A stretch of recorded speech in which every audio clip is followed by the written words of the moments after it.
ఈ ప్రాంతంలో జరుగుతూ ఉన్న అన్యాయాన్ని మీడియా సమక్షం ద్వారా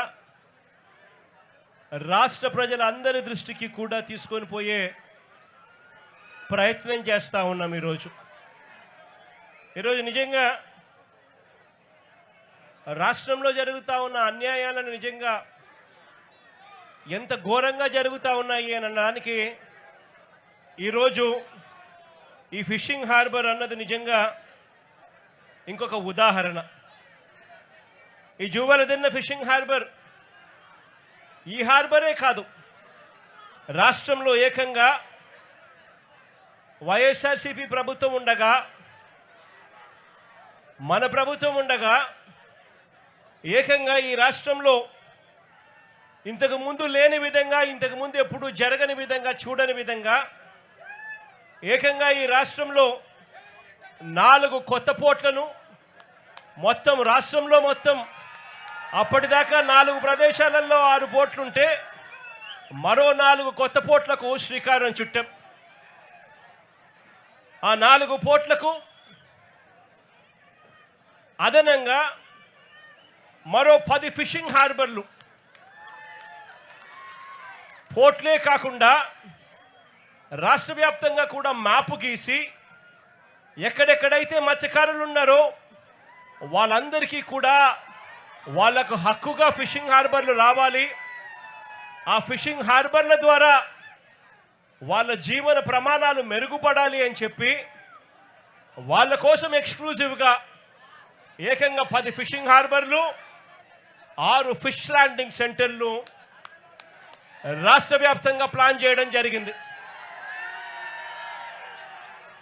దాదాపుగా 16,000 కోట్ల రూపాయలతో 4 పోర్ట్లు, దాదాపుగా 3,800 కోట్ల రూపాయలతో 10 ఫిషింగ్ హార్బర్లు, దాదాపుగా 150 కోట్ల రూపాయలతో 6 ఫిష్ ల్యాండింగ్ సెంటర్లు, దాదాపుగా 20,000 కోట్ల రూపాయల పెట్టుబడులతో వీటికి అన్నింటికీ కూడా శ్రీకారం చుట్టాము. గతంలో వైఎస్ఆర్సీపీ ప్రభుత్వంలో మన హయాంలో ఈ 20,000 కోట్లే కాదు, ఈ 20,000 కోట్లకు అదనంగా మరో 6,000 కోట్ల రూపాయలతో మొత్తంగా 26,000 కోట్ల రూపాయలతో పోర్ట్లకు సంబంధించిన ఎక్స్పాన్షన్ కూడా ప్లానింగ్లోకి భాగమైంది. దేవుడి దయతో మన ప్రభుత్వ హయాంలోనే ఇవన్నీ కూడా అడుగులు వేగంగా ముందుకు పడతా ఉన్నప్పుడు ఆశ్చర్యం కలిగించే విషయం ఏమిటో తెలుసా? పోర్టులకు సంబంధించి ఇదే పెద్ద మనిషి నేను చంద్రబాబు నాయుడు గారిని ఇక్కడ గట్టిగా నిలదీస్తూ అడుగుతా ఉన్నా. పోర్టులకు సంబంధించి కీలకమైన భూసేకరణలన్నీ కూడా పూర్తి చేసి అన్ని రకాల అనుమతులను తీసుకొచ్చి ఈ పోర్ట్లన్నింటినీ కూడా ఎటువంటి ఇబ్బంది లేకోకుండా బ్యాంకు రుణాలను సైతం వీటికి టైఅప్ చేసి ఫైనాన్షియల్ క్లోజర్ కూడా కంప్లీట్ చేసి మారిటైమ్ బోర్డు క్రియేట్ చేసి అన్ని రకాలుగా ఈ ప్రాజెక్టులను ముందుకు తీసుకొని పోయే కార్యక్రమం చేసి ఏకంగా రామయ్యపట్నం పోర్టులో ఏకంగా ఒకటేసారి దాదాపుగా 95% ప్రాజెక్టు కూడా పూర్తి చేసిన పరిస్థితిలోకి మన ప్రభుత్వ హయాంలో జరిగింది. శ్రీకాకుళంలోని మూలపేట పోర్టులో ఈ కీలకమైన భూసేకరణలు, అన్ని రకాల అనుమతులు, ఫైనాన్షియల్ టైఅప్లు ఇవన్నీ కూడా పూర్తి చేసుకొని ప్రాజెక్టు కూడా దాదాపుగా 35% పనులు కూడా వేగంగా పరిగెత్తించగలిగినాం. అప్పటికే పనులు స్టార్ట్ అయిపోయాయి, బ్యాంకుల్లో డబ్బులున్నాయి. ఇక వాళ్ళు పనులు చేసుకుంటా పోతా ఉంటే చాలు ప్రాజెక్టుకి ఎటువంటి అభ్యంతరాలు, అవాంతరాలు లేకుండా ప్రాజెక్టు పూర్తవుతుంది. ఆ స్టేజ్లోకి తీసుకొచ్చాం. మచిలీపట్నంలో కూడా పూర్తిగా భూసేకరణలన్నీ పూర్తి చేసి అన్ని అనుమతులు తీసుకొని వచ్చి బ్యాంకులతో టైఅప్ చేసి లోన్లన్నీ శాంక్షన్ చేయించి మారిటైమ్ బోర్డు ద్వారా పూర్తిగా పనులు కూడా చేసి దాంట్లో కూడా దాదాపుగా 35% పనులు కూడా మన ప్రభుత్వ హయాంలోనే అప్పటికే మొదలయ్యాయి. కాకినాడ వద్ద ఇంకొక ప్రైవేట్ పోర్టు కూడా వేగంగా పనులు చేయడం కూడా మొదలెట్టింది. నేను అడుగుతా ఉన్నాను, ఆ 4 పోర్ట్లకు సంబంధించి సరే ప్రైవేట్ పోర్ట్ పక్కన పెడితే ఆ మిగిలిన 3 పోర్ట్లు గవర్నమెంట్ రంగంలో ఉన్న 3 పోర్ట్లు ఇప్పటికే 2 సంవత్సరాలు అయిపోతా ఉంది. ఎందుకు ఆ ప్రాజెక్టులలో పనులు జరగడం లేదు అని చెప్పి చంద్రబాబు నాయుడు గారిని గట్టిగా నిలదీస్తూ అడుగుతా ఉన్నాను.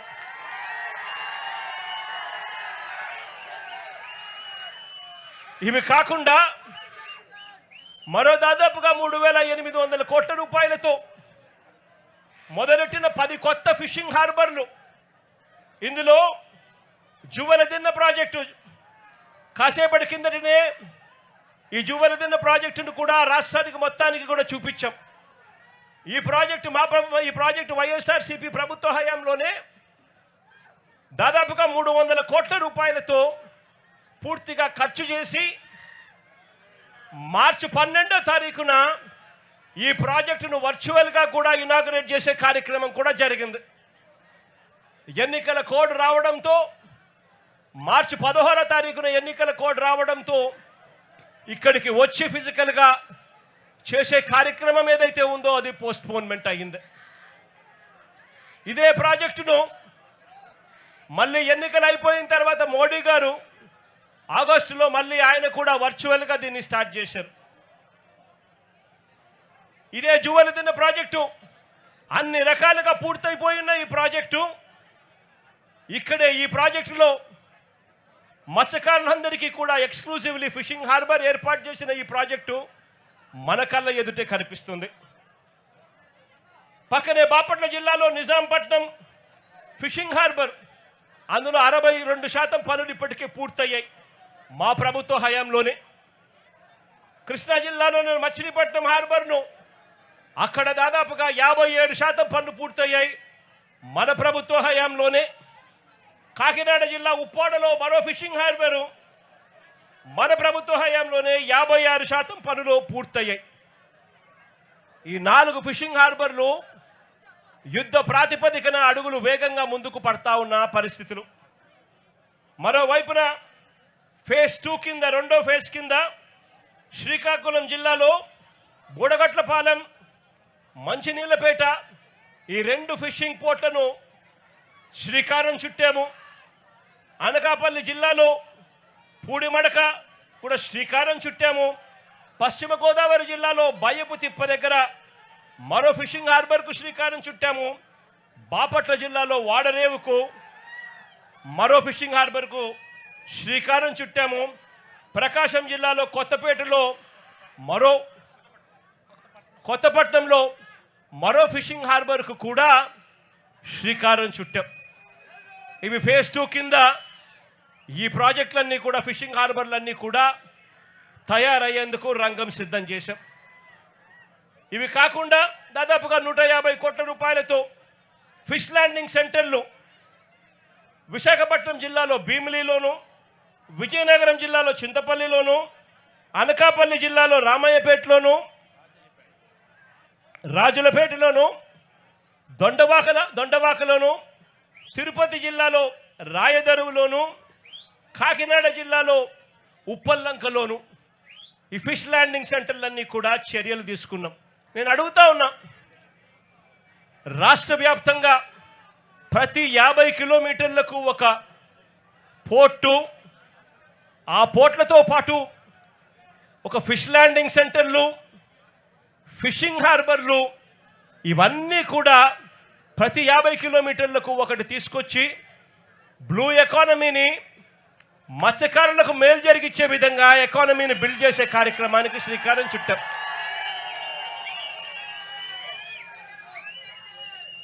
మత్స్యకారులందరికీ కూడా మంచి జరగాలని చెప్పి ఎక్కడెక్కడ మత్స్యకారులు ఉన్నారో వాళ్ళందరినీ కూడా మ్యాపింగ్ చేసి ఏకంగా ప్రతి చోట వాళ్ళ కోసమే ఈ ఫిషింగ్ హార్బర్లన్నీ కూడా నిర్మించడానికి శ్రీకారం చుట్టాం. నేను అడుగుతా ఉన్నాను, ఇదే చంద్రబాబు నాయుడు గారిని గట్టిగా నిలదీస్తూ అడుగుతా ఉన్నాను, అయ్యా చంద్రబాబు నాయుడు గారు నువ్వు ఏ రోజు కూడా ఈ మాదిరిగా మత్స్యకారుల గురించి కానీ రాష్ట్రం గురించి కానీ ఏ రోజు ఆలోచన చేయలేదు. ఈ మాదిరిగా పోర్టులు కట్టాలని కానీ ఈ మాదిరిగా మత్స్యకారులకు మేలు చేస్తూ ఫిషింగ్ హార్బర్లు కట్టాలని కానీ ఫిష్ ల్యాండింగ్ సెంటర్లు కట్టాలని చెప్పి కానీ ఏ రోజు నువ్వు ఆలోచన చేయలేదు. ఏ రోజు నువ్వు ఆలోచన చేయలేదు. ఏ రోజు వాళ్ళకు మంచి జరిగించే కార్యక్రమం చేయలేదు. చివరకు నువ్వు ఎలాగూ చేయలేకపోతివి. కనీసం జగత్ చేసిన పని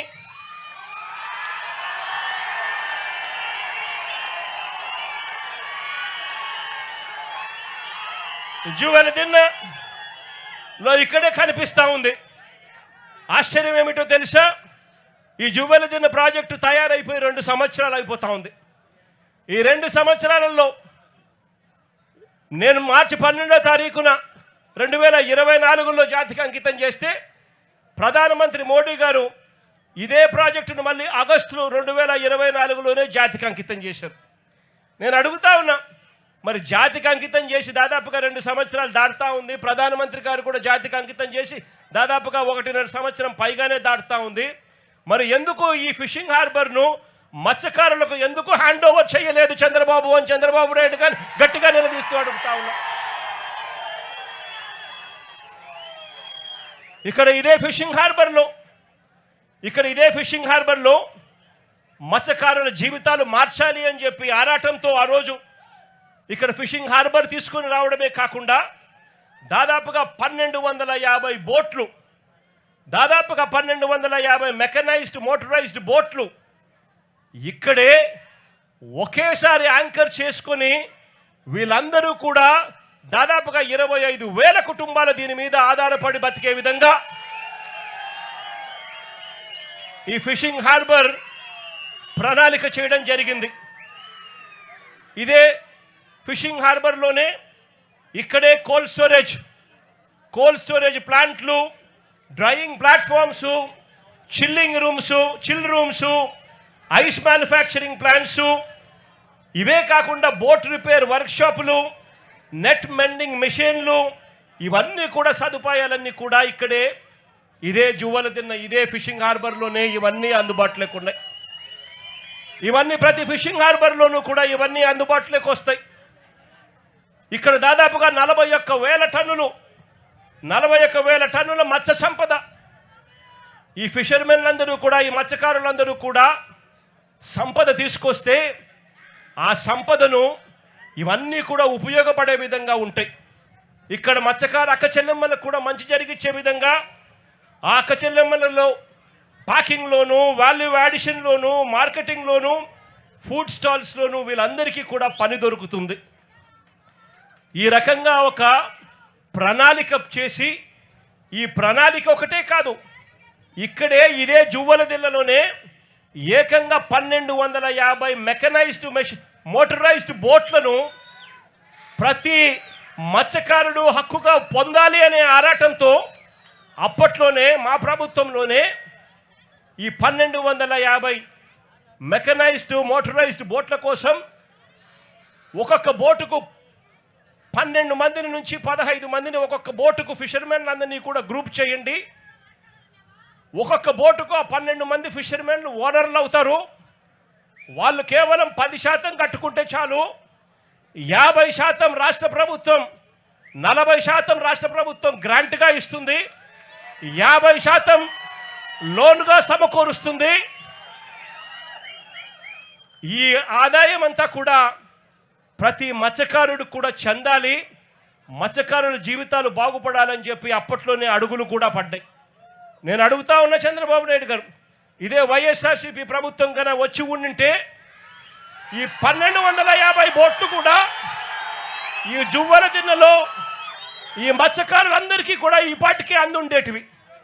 వాళ్ళు కేవలం 10% పెట్టుంటే చాలు, మిగిలిన 90% రాష్ట్ర ప్రభుత్వము బ్యాంకు లోన్ల ద్వారా వాళ్ళకు వచ్చేటి. ఒక్కొక్క బోటుకు 12 మంది ఓనర్లు అయి ఉండేవాళ్ళు. అంటే 1250 బోట్లకు దాదాపుగా 20,000 మంది దగ్గర మత్స్యకారులు ఓనర్లుగా మెకనైజ్డ్ మోటరైజ్డ్ బోట్లుగా ఉండేవాళ్ళు. వైఎస్ఆర్సీపీ ప్రభుత్వం వచ్చి ఉండింటే ఈ పాటికే ఈ కోల్డ్ స్టోరేజ్లన్నీ కూడా ఏదైతే మూతపడి ఉన్నాయో ఇవన్నీ కూడా నడిచేటివి. ఐస్ మేకింగ్ ప్లాంట్స్ నడిచేటివి, చిల్ రూమ్స్ నడిచేటివి, బోట్ల రిపేర్ల కోసం కేటాయించిన బోట్ రిపేర్ షెడ్లు పనిచేస్తూ ఉండేటివి. నెట్ల కోసం అని చెప్పి నెట్ బెండింగ్ మిషన్లు ఏదైతే ఉన్నాయో అవన్నీ కూడా ఆపరేషన్లో ఉండి ఈ ప్రాంతం అంతా కూడా మత్స్యకారులు చిక్కటి చిరునవ్వుల మధ్య, ఆనందం కేతనాల మధ్య ఈ ప్రాంతం అంతా సస్యశ్యామలంగా ఉండేది. దురదృష్టవశాత్తు అది జరగకపోవడంతో ఈరోజు మత్స్యకారుల జీవితాలన్నీ కూడా చిన్నాభిన్నం అయిపోతూ ఉన్న పరిస్థితులు మన కళ్ళ ఎదుటే కనిపిస్తూ ఉన్నాయి. ఇంకా అన్నిటికన్నా దారుణం ఏమిటో తెలుసా? ఈ జువ్వలదిన్న ప్రాజెక్టులో ఇక్కడ డిఫెన్స్ సాగర్ డిఫెన్స్ అంటే ఒక ప్రైవేట్ డిఫెన్స్ కంపెనీకి చంద్రబాబు నాయుడు గారు ఇక్కడ భూములు కేటాయిస్తారు. ఉన్న 79 ఎకరాలలో సగం ఈ ప్రైవేట్ డిఫెన్స్ ఫ్యాక్టరీకి చంద్రబాబు నాయుడు గారు కేటాయిస్తారు. అంటే దాని అర్థం ఇక మత్స్యకారులకు ఇక్కడ నుంచి కూడా తరిమేసే కార్యక్రమం చేస్తూ ఉన్నాడు చంద్రబాబు నాయుడు గారు. నేను అడుగుతా ఉన్నా చంద్రబాబు నాయుడు గారిని, ధర్మమేనా న్యాయమేనా అని అడుగుతా ఉన్నా ఇదే మనిషి పెద్ద మనిషి చంద్రబాబు నాయుడు గారిని. మత్స్యకారుల కోసం ఫిషింగ్ హార్బర్లు జగన్ నిర్మిస్తే నువ్వు చేస్తూ ఉన్నది ఏందయ్యా? దీన్ని కూడా దోచుకునే కార్యక్రమం చేస్తూ ఉన్నావు ప్రైవేట్ వాళ్ళకి ఇచ్చి. ప్రైవేట్ వాళ్ళకే నువ్వు ఇవ్వాలి అనుకుంటే పక్కన కృష్ణపట్నం పోర్ట్ ఉంది, ఆ పోర్ట్లో కావాలంటే దండిగా ల్యాండ్ ఉంది, అక్కడ కావాలంటే వాళ్ళకి ఇచ్చుకోవచ్చు. కానీ ఇక్కడ మత్స్యకారులను పొట్టగొట్టడం ఎందుకు చంద్రబాబు అని చెప్పి చంద్రబాబు నాయుడు గారిని అడుగుతా ఉన్నా గట్టిగా. చంద్రబాబు నాయుడు గారిని గట్టిగా వార్నింగ్ కూడా ఇస్తా ఉన్నా. కళ్ళు మూసి తెరిచేసరికే మరో 3 ఏళ్ళు అయిపోతుంది. వచ్చేది వైఎస్ఆర్సీపీ ప్రభుత్వమే.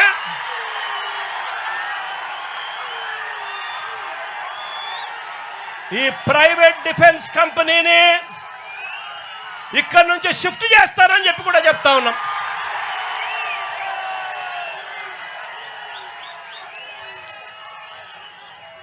ఇక్కడ ఫిషింగ్ హార్బర్ ఇక్కడే కాదు, రాష్ట్రంలో కడతా ఉన్న 10 ఫిషింగ్ హార్బర్లు అన్నీ కూడా మత్స్యకారుల సొత్తు అని చెప్పి కూడా ఈ సందర్భంగా కూడా చెప్తా ఉన్నా.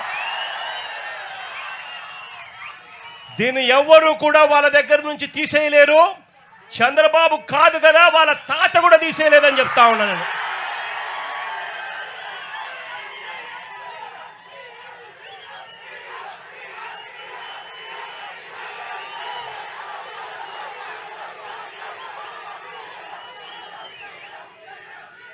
ఇంకా అన్నిటికన్నా విచిత్రం ఏమిటో తెలుసా? చివరికి చంద్రబాబు నాయుడు గారు ఇక్కడ మత్స్యకారులకు మేలు చేయాల్సిన చోట మేలు చేయకపోగా వారి కడుపు మీద తంతా ఉన్నాడు చంద్రబాబు నాయుడు గారు. ఇక్కడే ఈ ప్రాంతంలోకి ఎవరూ కూడా రాకూడదు. ఇది ఆంధ్ర రాష్ట్రానికి సంబంధించిన ఫిషింగ్ ఏరియా. స్ట్రిక్ట్గా రూల్స్ ఉన్నాయి. మనం తమిళనాడులోకి పోకూడదు, తమిళనాడు వాళ్ళు మన వైపు మన దగ్గరికి ఇక్కడికి కూడా రాకూడదు. ఇవన్నీ స్ట్రిక్ట్గా రూల్స్ ఉన్నాయి. రూల్స్ ఉన్నా కూడా పక్కన తమిళనాడు నుంచి కరైకల్ ప్రాంతానికి చెందిన బోట్లు, మెకనైజ్డ్ బోట్లు మన ప్రాంతానికి ఇక్కడికి వచ్చి వాళ్ళు మెకనైజ్డ్ బోట్లతో ఇక్కడ మన మత్స్య సంపదనంతా కూడా తరలించుకొని పోతూ ఉంటే మన వాళ్ళు కడుపు మండి, మన వాళ్ళు తినడానికి ఇబ్బంది పడే పరిస్థితుల్లో కడుపు మండి రాష్ట్ర ప్రభుత్వం పలకని పరిస్థితుల్లో ఆ బోట్లను మన మత్స్యకారుల దగ్గరుండి ఆ బోట్లను పట్టుకొని పోలీసులకు అప్పచెప్తే పోలీసులు ఆ బోట్ల మీద కేసులు కట్టి ఎఫ్ఐఆర్లు చేసి ఆ బోట్లను సీజ్ చేస్తే ఆ సీజ్ చేసిన ఆ బోట్లను, ఆ ఎఫ్ఐఆర్ కట్టిన ఆ బోట్లను చివరకు మళ్ళీ ఏమైంది? ఇక్కడే ఇది ఫోన్ కాల్ డేటా.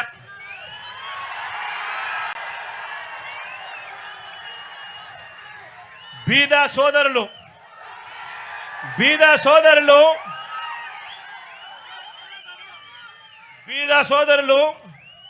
ఆయన అనుచరుడు కొందూరు పోలిశెట్టి, అక్కడ బోటు యజమానులు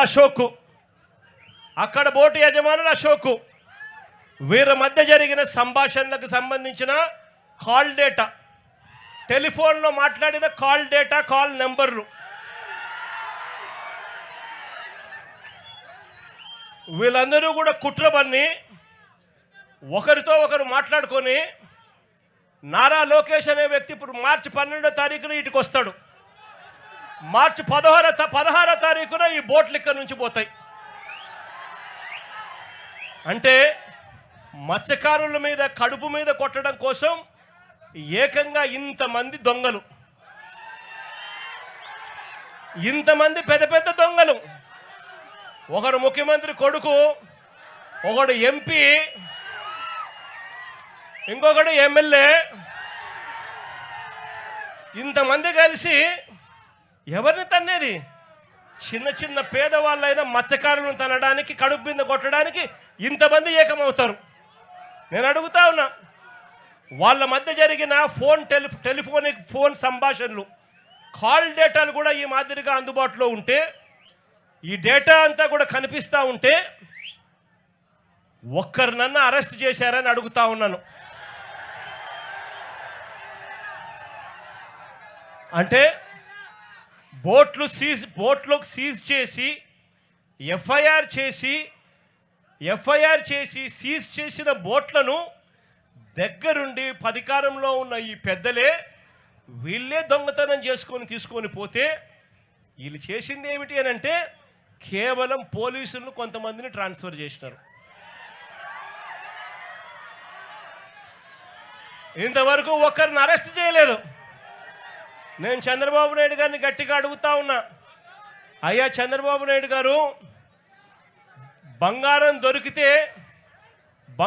దొరికింది అని చెప్పి పోలీస్ స్టేషన్లో కేసు పెట్టి పోలీస్ స్టేషన్లో సీజ్ చేసి ఆ సీజ్ చేసిన ఆ బంగారాన్ని ఎవరైనా దొంగతనం చేసుకొని పోతే మీరు ఇట్లే ఇడిచిపెడతారా అని అడుగుతా ఉన్నాను చంద్రబాబు నాయుడు గారిని.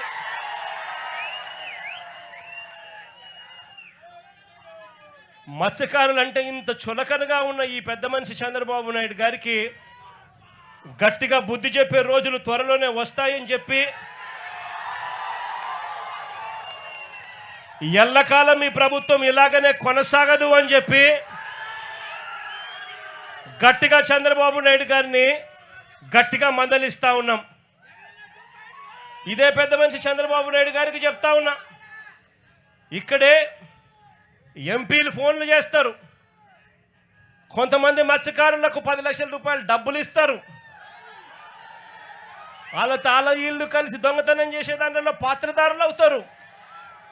ముఖ్యమంత్రి కొడుకు దగ్గరుండి ఆశీస్సులు ఇస్తాడు.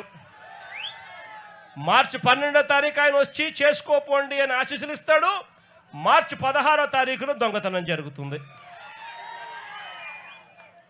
ఇంతకన్నా దిక్కుమాలిన ప్రభుత్వం ప్రపంచ చరిత్రలో ఇంకేదైనా ఉంటుందా అని అడుగుతా ఉన్నా మిమ్మల్ని అందరినీ కూడా. నేను అందరికీ కూడా ఒకటే చెప్తా ఉన్నా, చంద్రబాబు నాయుడు గారి వల్ల ఇవాళ రాష్ట్రంలోని ప్రతి సెక్షన్ కూడా, ప్రతి ఒక్కరూ కూడా ఈ పొద్దు చంద్రబాబు నాయుడు గారిని చీదరించుకుంటా ఉన్న పరిస్థితి. ఎన్నికలప్పుడేమో సూపర్ 6లని, సూపర్ 7లని, బాండ్లని ఇంటింటికి వచ్చి ప్రతి ఒక్కరిని మోసం చేశాడు. ఎన్నికలు అయిపోయిన తర్వాత గతంలో వైఎస్ఆర్సీపీ ప్రభుత్వంలో ఉన్న పథకాలన్నీ రద్దు చేశాడు. ఆయన పెడతానన్న బిర్యానీ కూడా తీసేసినాడు. చివరికి పలావ్ పోయింది, బిర్యానీ పోయింది. మరోవైపు చూస్తే చదువుకుంటున్న పిల్లలకు ఫీజులు అందక, ఫీజు రీయింబర్స్మెంటు, విద్యా దీవెన, వసతి దీవెన అందక పిల్లలు చదువులు మానేస్తూ ఉన్న పరిస్థితులు. మరోవైపు చూస్తే గవర్నమెంట్ స్కూళ్ళు ఇవాళ అన్యాయమైన పరిస్థితులకి పోతా ఉన్న పరిస్థితులు. గోరుముద్ద కింద మనం తీసుకొచ్చిన పథకం ఈరోజు చిన్నారులు మంచి భోజనం కూడా పెట్టలేని పరిస్థితిలో ఈ రాష్ట్ర ప్రభుత్వం పనిచేస్తూ ఉంది. పిల్లల చేతుల్లో ట్యాబులు కనపడాల్సిన చోట, ఇంగ్లీష్ మీడియం బడుల కింద గవర్నమెంట్ బడులు జరగాల్సిన చోట పిల్లలకు ఈరోజు నాసిరకం చదువులు అందుతూ ఉన్నాయి. మరోవైపున చూస్తే ఆరోగ్యశ్రీ పథకం పూర్తిగా పడకేసింది. పేదవాడు ఈరోజు ఎక్కడైనా కూడా వైద్యం అందాలి అని అంటే లక్షలు ఈ పొద్దు పేదవాడు వైద్యం కోసం కడితే తప్ప వైద్యం అందని పరిస్థితి. ఇక్కడ కూడా నా దగ్గరికి ఎవరో ఒక బోర్డు పట్టుకొని వచ్చినారు. అన్నా నా పరిస్థితి ఇట్లుందన్నా, మా కుటుంబ సభ్యుల పరిస్థితి ఇట్లుంది అని చెప్పి ఇక్కడికి కూడా ఎవరో వచ్చి బోర్డు పట్టుకొని వచ్చినారు. అదే మన ప్రభుత్వ హయాంలో ఏకంగా ఆరోగ్యశ్రీని 25 లక్షల దాకా ఉచితంగా చేసే వైద్యాన్ని పెంచి 3300 ప్రొసీజర్లకు తీసుకొని పోయి ఏ పేదవాడికి వైద్యం బాగోలేకపోయినా కూడా ఆ పేదవాడి చిక్కటి చిరునవ్వుతో వైద్యం అందించిన పరిస్థితి నుంచి ఈరోజు నెట్వర్క్ హాస్పిటళ్ళు పేదవాడిని బోర్డు తిప్పేస్తూ ఉన్న పరిస్థితులేకి, ఈరోజు పేదవాడు కనపడితే బోర్డు తిప్పేస్తూ ఉన్న పరిస్థితులేకి ఈరోజు నెట్వర్క్ హాస్పిటల్ తయారయ్యారంటే వైద్యమే స్థాయిలోకి దిగజారిందో చెప్పాల్సిన పనుల. మరోవైపున చూస్తే ఉచిత పంటల బీమా గాలికి ఎగిరిపోయింది. మరోవైపున రైతులకు ఏ ఒక్కరికి కూడా కనీస గిట్టుబాటు ధరలు రాని పరిస్థితిలో, ఏ పంటకు గిట్టుబాటు ధరలు రాని పరిస్థితిలో ఉంది. ఈరోజు రైతాంగం పరిస్థితి అంతే. అక్క చెల్లెమ్మలకు గతంలో అన్ని పథకాలు అందిస్తూ అక్క చెల్లెమ్మలకు 0 వడ్డీ పథకాన్ని సైతం ఇస్తా ఉన్న పరిస్థితుల నుంచి ఈరోజు అక్క చెల్లెమ్మలకు ఏ పథకము అందక చివరికి 0 వడ్డీని కూడా తీసేసిన పరిస్థితిలో ఈరోజు అక్క చెల్లెమ్మల పరిస్థితులు ఉండరు. అన్ని రకాలుగా ఈరోజు ప్రజలు చంద్రబాబు నాయుడు గారిని తిడతా ఉన్న పరిస్థితులు. ఇలాంటి పరిస్థితుల మధ్య ఈ పెద్ద మనిషి చంద్రబాబు నాయుడు గారి ప్రభుత్వం దేవుడు చూస్తూ ఊరుకోడు, ప్రజలు దేవుడు మొట్టికాయలు వేసే రోజులు త్వరలోనే ఉందని చెబుతూ మీ అందరికీ కూడా భరోసా ఇస్తా ఉన్నా. కన్ను మూసుకొని కన్ను తెరిచేసరికి మన ప్రభుత్వం వస్తుంది. మన ప్రభుత్వం వచ్చిన తర్వాత మిమ్మల్ని అందరినీ కూడా ఈ ఫిషింగ్ హార్బర్ మీ హక్కుగానే ఇస్తాము. అంతేకాదు ఈ ఫిషింగ్ హార్బర్ల పరిధిలో ఉన్న ప్రతి మత్స్యకార కుటుంబానికి కూడా చెప్తా ఉన్నాను, ఆ పరిధిలో ఉన్న ప్రతి కుటుంబానికి కూడా మంచి జరిగించే విధంగా వాళ్ళందరినీ కూడా గ్రూప్స్ కింద ఫామ్ చేసి ఒక్కొక్క బోటుకు 10 మందిని 12 మందిని ఒక్కొక్క బోటుకు యజమానుల కింద చేస్తూ వాళ్ళందరినీ కూడా ఇంతకుముందు నేను చెప్పినట్టుగా 10% వాళ్ళు కడితే చాలు, 90% రాష్ట్ర ప్రభుత్వం లోన్ల కిందను గ్రాంట్ల కిందను ఇస్తూ వాళ్ళందరినీ ఓనర్లుగా చేసి ఈ ఫిషింగ్ హార్బర్లను వాళ్ళకు అంకితం చేస్తామని కూడా ఈ సందర్భంగా ఖచ్చితంగా చెప్తా ఉన్నా. అదేవిధంగా ఇక్కడికి వస్తూనే పాలెం మత్స్యకారులు కొంతమంది పట్టపు కార్పొరేషన్ కావాలని అడుగుతా ఉన్నారు. 56 కార్పొరేషన్లు పేదల కోసం మన ప్రభుత్వ హయాంలో అడిగిన వాళ్ళకి ఎవరికి కూడా కాదనుకోకుండా కార్పొరేషన్ ఇచ్చాం. నా దృష్టికి వచ్చిన ఈ పట్టపు కార్పొరేషన్ కూడా అధికారంలోకి వచ్చిన 3 నెలల్లోనే పూర్తి చేసి అది కూడా మీకు ఇస్తామని కూడా చెప్తా ఉన్నా.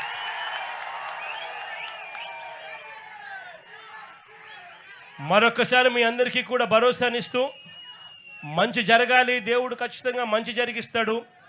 కాస్త భరోసాను మీ అందరికీ ఇవ్వడం కోసం, మీ అందరితో మీ అందరి కష్టాల్లో పాలు పంచుకునే దానికోసం ఈరోజు మీకు సంఘీభావంగా ఈరోజు తెలపడం కోసం నేను వచ్చి మీ అందరికీ తోడుగా ఉన్నానని చెప్పి కూడా తెలియజేసుకుంటూ మీ అందరి ఆప్యాయతలకు పేరు పేరున మరొక్కసారి హృదయపూర్వకంగా 2 చేతులు జోడించి పేరు పేరున హృదయపూర్వకంగా కృతజ్ఞతలు తెలియజేసుకుంటూ సెలవు తీసుకుంటా ఉన్నాను.